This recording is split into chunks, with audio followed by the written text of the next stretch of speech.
This is Central Texas Living with Ann Harder. Hi, everybody. One of America's foremost authorities on religious freedom is Judge Ken Starr. He's written a new book, Religious Liberty in Crisis, and it is a joy and honor for me to welcome you here to the podcast today. Thank you, Ann. It's so good to be with you. Well, first, I want to start by saying thank you, you and Alice, for choosing Central Texas to live. I mean, you could have chosen anywhere to live, and we're just so honored that you're here in Central Texas. Well, you're kind to say that. We love Waco. We love Central Texas. It was a joy to move back to my native Texas 10 years ago when Baylor invited me to come on board. And Alice took to it like a duck to water. She really fell madly in love with Waco, as well as Baylor and the beautiful life there on campus. So we view it as a blessing to be here. So thank you for saying that. Oh, well, it is a joy, again, to get to talk to you.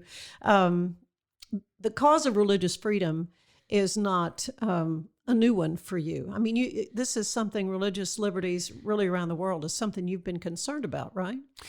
For virtually my entire professional life, I've been engaged as a lawyer. I saw cases as a judge.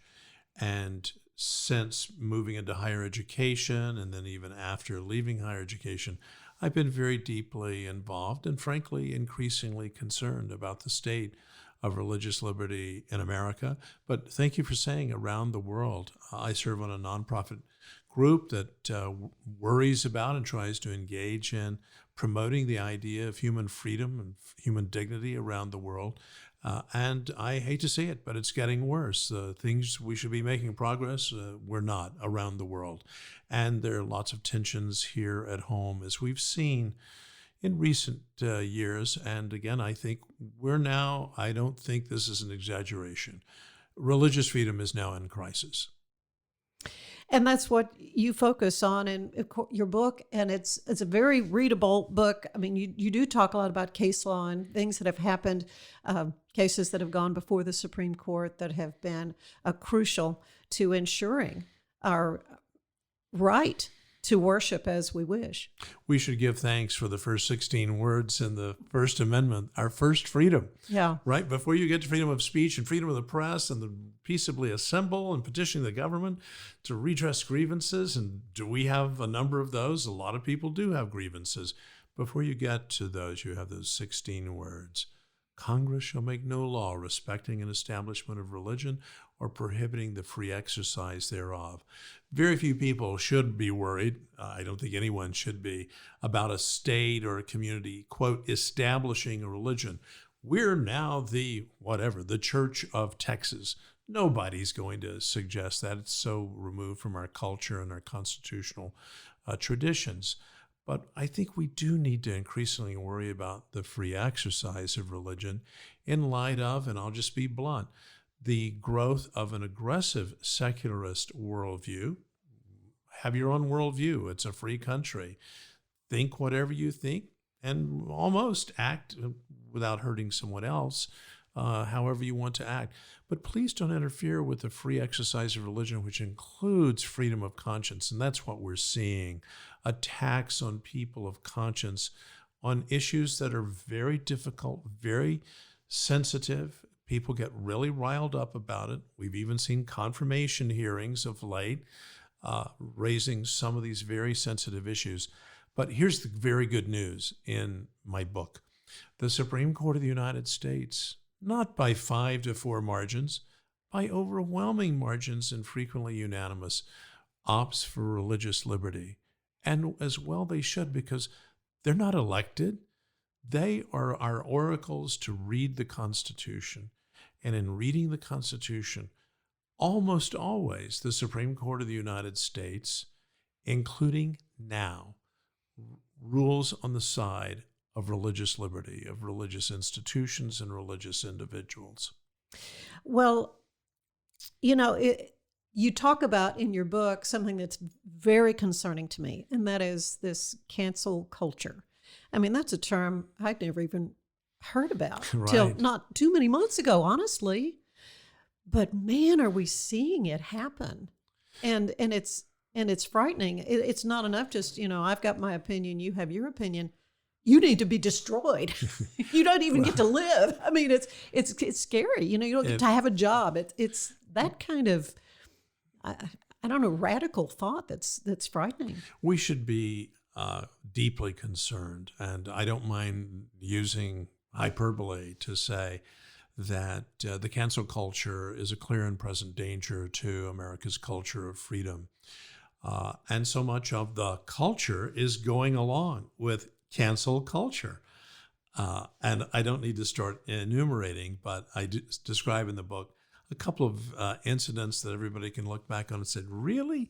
No, let's talk about it. I mean, Okay. We've got the time because it's horrifying. But go ahead and let's talk about some of the ones that you cite. Well, one which is just still startling to me is that one of the nicest people in the world, named Charles Murray, PhD, Harvard, serious sociologist, but he has controversial views, is not just shouted down at Middlebury College, a liberal arts college, but he's physically assaulted by students who didn't want to hear what he had to say. And he said if the police hadn't intervened, he said he would have gotten hurt. So I use that just as an illustration. People can have other illustrations that come to mind. And this is so inimical to the ideals of our constitutional order. It was Oliver Wendell Holmes Jr. who talked about the marketplace of ideas. And it was Justice Brennan, who was a liberal icon on the Warren Court, spoke so eloquently about the willingness in the United States to have what he called robust, open-ended, and uninhibited debate. And he went on to say, and it frequently makes us uncomfortable. The fact that it makes you uncomfortable doesn't mean you get to cancel or to say, I need a safe space and so forth. And I think that the current assaults on religious freedom and freedom of conscience are part of that broader mosaic, that broader cultural movement away from freedom and in turn a sense of, if I think that what you have to say in any way is inconsistent with my vision of human dignity and the good society, I get to cancel you out. No, you don't, but it's happening, and that's, I think, a great misfortune. But here's the good news. The Supreme Court, again, tends to favor freedom of speech and freedom of press. And so aren't we thankful, we should be, that you might disagree with this decision and that decision. Of course, we're all going to have our disagreements with the Supreme Court. But overwhelmingly, the Supreme Court in these areas of freedom of speech, freedom of press, and my immediate concern of freedom of faith, exercise of faith, comes down on the side of freedom. What are some of the assaults you're seeing on the free exercise of faith, though? Church closings. Let's take church closings during the pandemic. I think that's the most recent example, and several cases went up to the Supreme Court when governors of some states, especially California and New York, just said, "Boom, you're closed," and or very severe restrictions. The kinds of restrictions, and let me make the point through a Nevada case. A Nevada case, the governor of Nevada entered this order so that essentially, I'll just cite Caesar's Palace, but the casinos could operate at 50% capacity. But churches couldn't. They had a numerical limit of 50. So think of a mega church and a large sanctuary or auditorium that can hold perhaps 2,000 or more people. 50 can come in. And the Supreme Court, to my sorrow, allowed this to go forward for a few months, but then changed radically in the early fall and said, that's it. You can no longer have these discriminatory rules. And that's one of the great messages of religious freedom that I talk about and in the book. Thou shalt not discriminate against religious voices. If you say to a church, oh, no, you can't use the school facilities after school on the same terms that the Rotary Club does or the garden club does, guess what? you have committed a constitutional violation. And I hope that this book will help take the scales off the eyes of so many people who have this view, which was never in our Constitution. Oh, separation of church and state means you can't meet here, or we can somehow treat you differently because you're a church and we need to have a 10-foot constitutional pole. Now, we've got to be careful and make sure that we're protecting the conscience of all persons and not having the state move in the government move in the direction of establishing a church, of showing favoritism. In this community, we're all fill in the blank. We're all Catholic or Jewish or Muslim, so we're going to play favorites here. One of the messages of the First Amendment, as interpreted by the Supreme Court, is no, everyone gets treated equally. Don't single someone out for favorable treatment. Oh, Episcopalians, we like you. You enjoy a glass of wine. Now, you people over here, you Baptists, you see what I'm saying? Right. Treat everybody the same. It's really a golden rule of constitutional law. Yeah. And you mentioned what comes to my mind is the young lady, I think her name was Megan, that wanted to have a little club.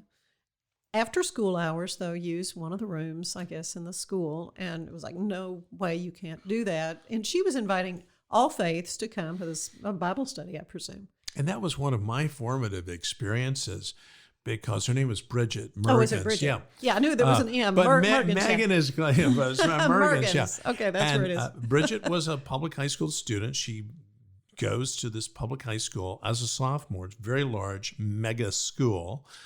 And she says, oh, I want to start a Bible study club open to everyone. The people said, no, you can't do that. And she said, but excuse me, you have 30 some odd extracurricular groups. You've got the French club and the chess club.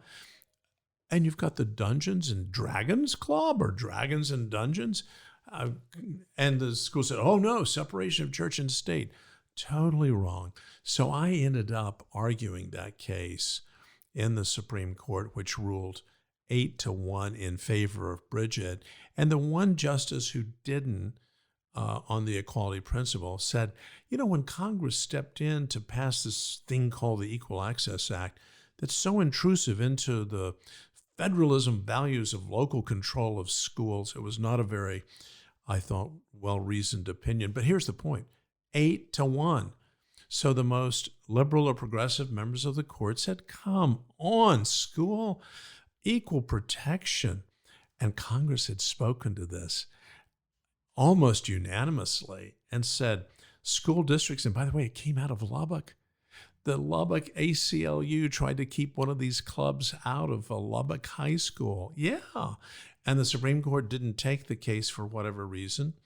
And Congress stepped in and said, and I'm talking about Congress, I'm not talking about the Republicans, I'm talking about the Congress of the United States, almost unanimously passed the Equal Access Act, that if a school district, they all do, receive federal funds, guess what? You can't discriminate against Bible clubs.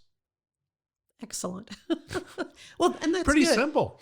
Yeah, and it's for those of us who like logic and and justice, it seems only fair and right. Yeah, what I loved also in your book, toward the end, really, you cite a number of local faith heroes of mine who've been a part of this. In fact, this podcast, like Susan Peters, who her important fight against human trafficking, and Jimmy and Janet Dorrell. Oh. Jimmy's been on this with Mission Waker, the good work of Chip and Joanna. And this kind of work needs to continue what they're doing, without hindrance by the government. Exactly. And I call that chapter an American Grace. And that wasn't from Amazing Grace. It was drawn from a book by one of the leading sociologists in the United States, a Harvard professor, Robert Putnam, and he co-authored it with a professor from Notre Dame. And he titled the book American Grace. And he shows through social science that churches in particular, but religious institutions, help ennoble people and they help society flourish. So you start thinking, oh yeah, Methodist Hospital, didn't I? Or Baptist Hospital. Mm-hmm. Isn't there a Methodist children's home here? Yes, there is. And so the question that he addresses is, are we better as an American people, a more loving and caring community by virtue of churches and people, religious folk, carrying out their vision of what the life of faith means? In the scripture, in the New Testament, faith without works is dead. And that's what you see in a Jimmy Dorrell and the other wonderful ministries of the churches here in this community, each having some role to play, making our community a better place. And that happens all over across America and all over the world. If the churches and people of faith are allowed to carry out their ministry, and that's a big if. Yes, because there are forces that want to shut down the church, that want to shut up, people of faith, and keep them out of the public arena. In fact, I don't know, are you familiar with it's a satirical website called Babylon Bee? No, and anyway, no, it's all satire. It's pretty funny. Yeah. But the headline was, "American Christian bummed that following Christ may soon actually cost him something," with the quote, "I wish Jesus would have warned us about this in the Bible." So, have we kind of grown complacent, and in fact, the church may come under true assault? Right, it may, but our Constitution protects us as long as we have honest and honorable judges, whoever appointed them, who are faithful and true to the Constitution. But just think, are we better society by virtue of Martin Luther King Jr.'s leadership of the Civil Rights Movement? Are we as a world better by virtue of having Mother Teresa as an icon? Oh, the abolitionist movement. Who was dominating the abolition? Oh, they were all preachers, pastors, ministers of the gospel. And Nelson Mandela, look at what he says when he emerges from that horrible prison experience and he sees what's unfolding and he talks about the missionaries. He's not known as a paragon of faith, a Christian icon, but Nelson Mandela saying so much good, the most good that has been done in my country, been done as a result of the missionaries. And I would say go to some of these countries and you'll see that's really true. Social science supports that. An article in the American Political Science Association, peer-reviewed, said that societies that allow missionaries in go up in terms of income, health, and education. Guess what missionaries do?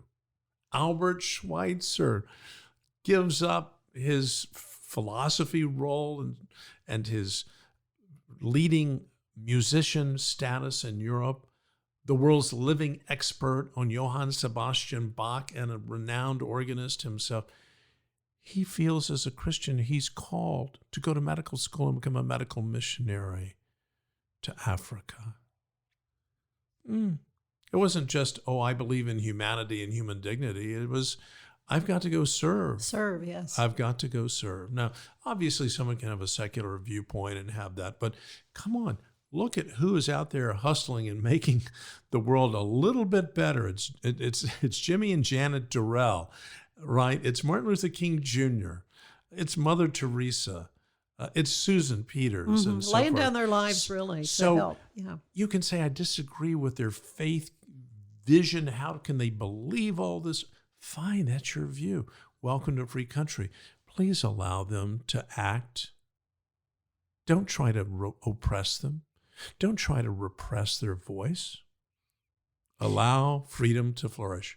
Well, do you think there could be, though, a move to start, I don't know, removing tax statuses, those kind of things Sure. that can It's really coming. be harmful? Do you think so? Oh, yeah. I think the move to remove tax exemptions unless, so fill in the blank of your favorite social policy, right?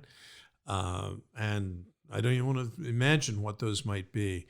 But yes, indeed, I see that coming soon because tax exemption for churches and ministries and so forth is really part of the equality principle, right? That, well, the museum is tax exempt, right?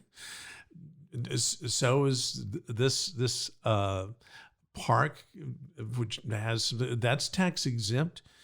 What about churches and so forth? So just treat everybody alike. It's the equality principle, which is one of what I call in the book, and one of the great principles. There are 6 great principles that every American will agree to, every American of goodwill will agree to. And said, yeah, I learned that in kindergarten. Well, but here's the application of that large and important principle in the context of religious freedom. One of the other cases you talk about that I thought was interesting had to do with a monument, I think to World War I. Yes. Lives lost, and it was in the shape of a large cross. Yes. Let's talk about that. Yes, in Bladensburg, Maryland, which is essentially a suburb of Washington, D.C., in the wake of World War I, the good people of Bladensburg, a century ago plus, said we need to remember, they were the young men who perished in that war. And so the community got together, and by that stage, our culture had developed to the point that military graves, instead of just having a stone tomb, had religious symbols. That had not been traditional in cemeteries, in military cemeteries. And so it started in Europe and then kind of spread across the Atlantic, that you have crosses, Jewish stars, the Stars of David, and so forth. And so a large Latin cross was developed. And there were some points of difficulty in raising funds and so forth. But the point is, by the 1920s, this very large monument was up, very visible. You can't miss it at a traffic circle, what is now a traffic circle. And as the decades went by, then finally in the 21st century, the American Humanist Association files a lawsuit saying the cross has got to go. And it goes to the Court of Appeals. And the Federal District Court said, no, this is a part of history and tradition. And the Fourth Circuit in Richmond, the Fourth Circuit Court of Appeals said, yeah, you got to do something, including one of the judges says you may have to just cut the arms off the cross so it becomes sort of like a Washington obelisk. It goes to the Supreme Court of the United States, and guess what? 7-2. So Justices Breyer and Kagan joined the majority in saying, no, our history and tradition vindicates that. And so one of the points of the book is, in fact, it's an early chapter, history and tradition gives us a way of interpreting the Constitution. And it's not just in the religion clause areas, it's in so many areas that our history and our tradition and traditions get to be respected. And that's one of the great principles. Our history serves us well. Well, we're seeing, though, just an acceleration of monuments being torn down. What are your thoughts there? Well, I would prefer that monuments not be torn down. But I kind of gathered that. But if they're torn down, I would just say I don't approve of acts of vandalism. Right. I would prefer a democratic process where we say, do we want to honor these people from the past in light of the values for which they stood and fought, Confederate generals, and so forth. But my view is we look at the past, we recognize the faults and the failures, some of which were profound, but we also don't say, we're just going to cancel these individuals. So the University of Virginia, we're going to just ignore the fact that Mr. Jefferson, who owned slaves, founded this university. So it's no longer Mr. Jefferson's University. Or Washington, D.C. now needs to be renamed, right?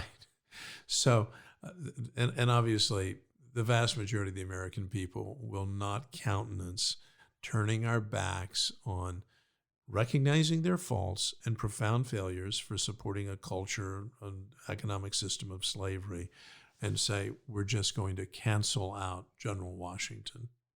Well, those discussions are happening at Baylor University with Judge Baylor Yeah, statue. And I think I don't want to comment having served at Baylor, but I'll just say this. I honored the legacy of Judge Baylor and the other founders. By the way, one of the founders was from Brown University in Rhode Island. So one of the three Baptist pastors who was so instrumental in the founding of Baylor was definitely abolitionist, anti-slavery, and so forth. So we look back in sorrow that there was such a horrible practice as slavery. At the same time, we recognize General Washington, you did a lot for this country. In fact, you were the critical founding father. And so to Judge Baylor, we can condemn, and rightly so, morally, the fact that he would have engaged in the practice of slavery, but we can still honor the fact that he wanted education. And here was one of the things on the other side of the ledger. Baylor University was coeducational from day one. And that was an age when women didn't go to colleges, even in New England, right? Progressive New England. No, and women didn't have the right to vote. So some of those Baptist pastors were really friends of freedom, and they should be honored. Yes, absolutely. Oklahoma Senator James Lankford spoke to some fellow conservatives about the erosion of religious liberty. Recently, I saw his speech, and he said, in the words of James Madison, "Your religious opinions are a property of particular value. Your faith is your property, not the government's property." He says, it's like your car, your house, your Browning 12 gauge. It's your property. The problem is not everybody believes that. Yeah. So I think we need a restoration of these first principles on which we all should be able to agree. Let's learn to live with our deep differences and respect those differences, but not try to cancel out voices, but also recognize American grace. So much good has come from the religious community, the faith community. So let's say, yeah, we want more Mount Sinai's. we want more Methodist hospitals in Houston and Baptist hospitals in I started saying Baylor, in Waco in Central Texas, and so much good is done by these institutions. So let's celebrate that and certainly protect the freedom to establish these institutions. Well said. Well, I like to end these visits with a questionnaire. It's similar to the one the late, great James Lipton used on Inside the Actor's Studio, if that rings a bell with you. And the first is, what's your favorite word? Oh, my word. My favorite word is encouragement. All right. Your least favorite word? I guess, to be very original, discouragement. It's just hatred. Yeah. And similar words, vitriol, I versus thou, I don't like the idea of exclusion and indignity. I'm going beyond. You've got a lot of good. Inhumanity, right? Treat people with humanity. Yeah, absolutely. Absolutely. What turns you on creatively, spiritually, or emotionally? Well, I will say that I try to be a faithful student of the Bible, and I am an incurable Bible reader, and then those who have reflected so magnificently on Scripture, including I've really gotten long since into C.S. Lewis, including his stories. But in more recent years, G.K. Chesterton, some of these characters who are they were such geniuses walking the earth. And they too were, as C.S. Lewis famously said, that atheism has been with us forever and will be with us forever. So the world divides into these communities of faith or lack of faith. But I so enjoy the heroes of the faith. But my favorite, I'll just come back to encouragement, my favorite character in the New Testament, or certainly one of them, minor characters, is Barnabas, son of encouragement. And it's one of the things I've always encouraged faculty and seniors and juniors, and encourage those who are coming along behind. And there's so many statements about that. Plato even said, treat people with kindness because they're fighting a great battle. Everyone, I didn't do justice to Plato, but it's an ancient thought that still resonates, perhaps even more so than 20 years ago. Yeah, absolutely. What sound do you love the most? Oh, I'd say now the sound of my grandchildren's voices. All right, what sound is your least favorite? Discordant music, period. I do not like lack of harmony. Very good. What other profession would you have liked to try? I would have loved to have been a doctor had I been drawn to science and so forth, because I love the idea of the healing professions. Yeah. So I so admire Albert Schweitzer for the reasons previously stated. To go to medical school when he was about 40 years old, and he was at the peak of the profession. Yeah. Both as an academic, he had both a PhD in philosophy, a PhD in theology, and he was a world-renowned Bach organist. Talk about a polymath, whatever that is. But someone who does a lot of stuff.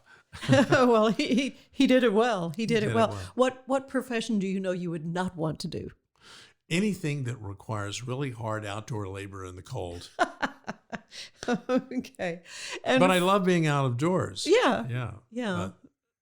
Yeah, I get you. Of course, Texas is a pretty temperate place to live most times, but in the heat and that cold we had not too long ago. Yeah, I honestly, strangely enough, don't mind the heat that much. I mean, I don't say, oh, isn't this great? It's a great day, but heat is heat.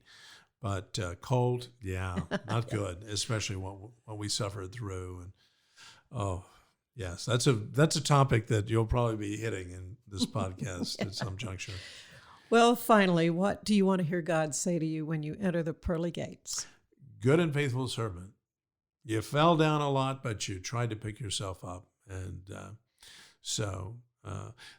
Potter Stewart was a justice on the Supreme Court when I was clerking at the court so many years ago.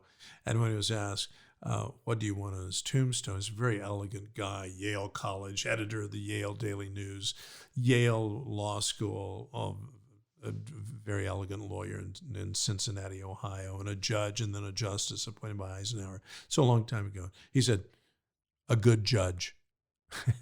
Pretty simple. Well, you are a good judge. Well, thank you. And you have written an amazing book, is Religious Liberty in Crisis, Exercising Your Faith in an Age of Uncertainty. Judge Ken Starr, how can folks get a copy?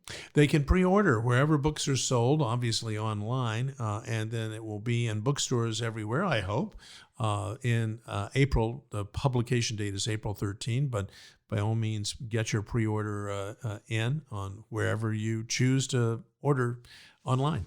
Well, it's been a delight. It's an excellent read. I highly recommend. And thank you so much. Thank you, Ann. I so appreciate being with you. Central Texas Living is part of the Rogue Media Network family. Be sure to check out their other shows at roguemedianetwork.com. Please rate us 5 stars on iTunes and anywhere else you get your podcasts. Join us again soon for more Central Texas Living, the podcast.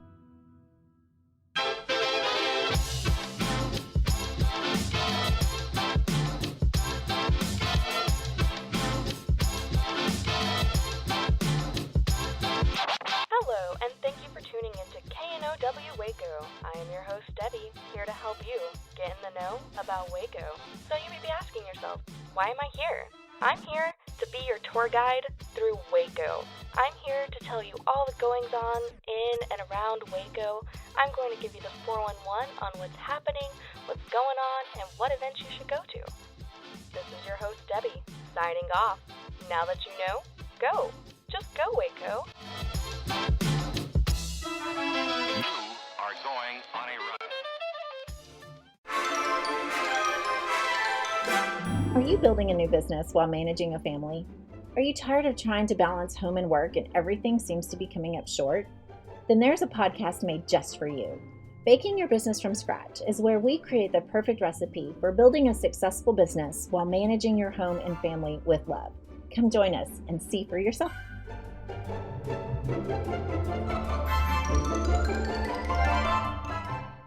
This has been Rogue Media Network Podcast.